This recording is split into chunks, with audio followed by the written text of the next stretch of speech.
តែលោកអនុញ្ញាតឲ្យយើងខ្ញុំជួយលោកបានទេសូមលោកជំទាវមេត្តាអភ័យទោសខ្ញុំផងទៅចុះអ្វីគឺអេម៉ូសង់របស់ខ្ញុំធំពេកទៅបណ្ដាលឲ្យខ្ញុំភាំងស្មារតីអស់បាត់បង់នៅវោហារកពាក្យសម្ដីអ្វីនឹងថ្លែងជូនពុំកើតឡើយអ្នកបើកឡាននឹងលោកហ្វ្យាណូដូចូលចេញទៅជួយកែកុនម៉ាស៊ីនណាស៊ីបលោកឧត្តមនាវី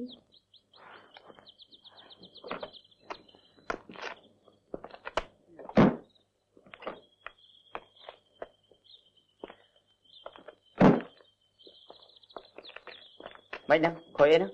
ខ្ញុំអរគុណឯកឧត្តមណាស់តែស៊ីបទាហានយើងនេះចាស់ពេកវាលែងព្រមធ្វើដំណើរតទៅទៀតហើយលោកហៅខ្ញុំឯកឧត្តមតើលោកជ្រាបច្បាស់នៅអត្តសញ្ញាណនៃខ្ញុំឬខ្មែរគ្រប់រូបស្គាល់លោកជំទាវដោយសារព័ត៌មានបានផ្សាយ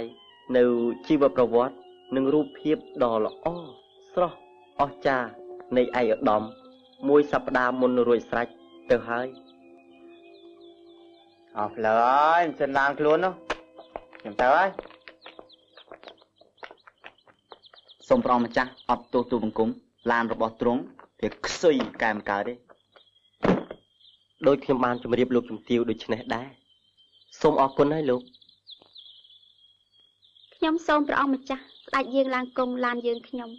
ដើម្បីជាកិត្តិយសខ្ពង់ខ្ពស់ដល់ប្រទេសជាតិយើងខ្ញុំសេចក្តីអមន្តនានៃឯកឧត្តមជាបញ្ជាដែលខ្ញុំត្រូវតែទទួលប្រតិបត្តិតាម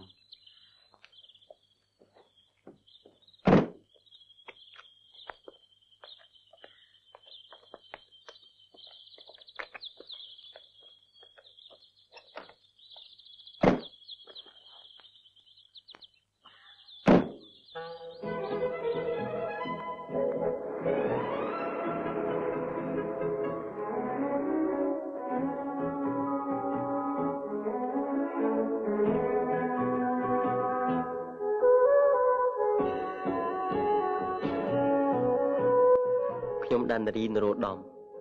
ឧត្តមនាវីត្រីនៃកងយោធពលខេមរៈភូមិន្ទអគ្គបញ្ជាទើបនឹងផ្លាស់ខ្ញុំពីមូលដ្ឋានកងនាវាយោធានៅរៀមឲ្យទៅកាន់ក្រសួងមួយដែលនៅក្នុងសេនាធិការនៃរាជធានីភ្នំពេញទាហានជើងទឹកតែត្រូវឡើងគោកប្រមេសន្មតថាខ្លួនមានទោសទទួលទណ្ឌកម្មសូម្បីតែអាជីបក៏វាដាក់ទណ្ឌកម្មឲ្យខ្ញុំនៅ5ថ្ងៃដែរតែ